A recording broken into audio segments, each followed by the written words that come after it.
ప్రస్తుతం టీవీ ఛానల్స్లో ఇంకొకటి కష్టాలు చూసి ఆనందించడం చాలా శాడిజంగా మారిందని ప్రముఖ రచయిత మానసిక వికాస నిపుణుడు ఎండమూరి వీరేంద్రనాథ్ అన్నారు. తాజాగా ఓ టీవీ ఛానల్ నిర్వహించిన డిబేట్లో పాల్గొన్న ఎండమూరి అసలు ఈ కలహాల కాపురాలను కలపడం కోసం టీవీలో నిర్వహించే షోల్లో ఎంతవరకు వాస్తవం ఉందనేది ప్రశ్నార్థకమేనని అన్నారు. తనకున్న అనుభవం మేరకు మానసికంగా ఆనందంగా ఉండే వాళ్ళెవరూ ఇలాంటి షోలు చూడరని అన్నారు.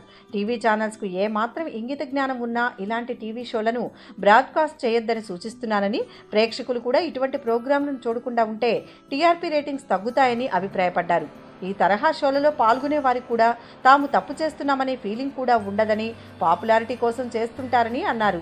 ఆయా టీవీ షోలలో తీర్పులిచ్చే వాళ్ళు తనకు తెలుసని, వారిని చూస్తూనే ఉంటానని, వాళ్లకు వాళ్ళు మేధావులుగా భావించుకుంటూ ఉంటారని విమర్శించారు. ఆయా షోలలో తీర్పులిచ్చే వాళ్ళ జీవిత రహస్యాలని తనకు తెలుసని, ఎందుకంటే హైదరాబాద్లోని సైకాలజిస్టులందరూ తనకు స్నేహితులేనని, వారి వద్దకు వీళ్ళందరూ వస్తుంటారని చెప్పారు. టీవీ షోలలో తీర్పిచ్చే స్థానంలో ఓ కుక్కను కూర్చోబెట్టినా అది తీర్పిచ్చేస్తూ ఉంటుంది. ఈ తరహా టీవీ షోల గురించి ఒక్క మాటలో చెప్పాలంటే శవం మీద డబ్బులేరుకోవడమేనని ఎండమూరి ఘాటు వ్యాఖ్యలు చేశారు. ఇలాంటి షోలలో కొన్నాళ్ల పాటు పాల్గొన్న జీవిత రాజశేఖర్ కూడా ఈ డిబేట్లో పాల్గొన్నారు. Thanks for watching. For more interesting updates, don't forget to subscribe Filmy Looks.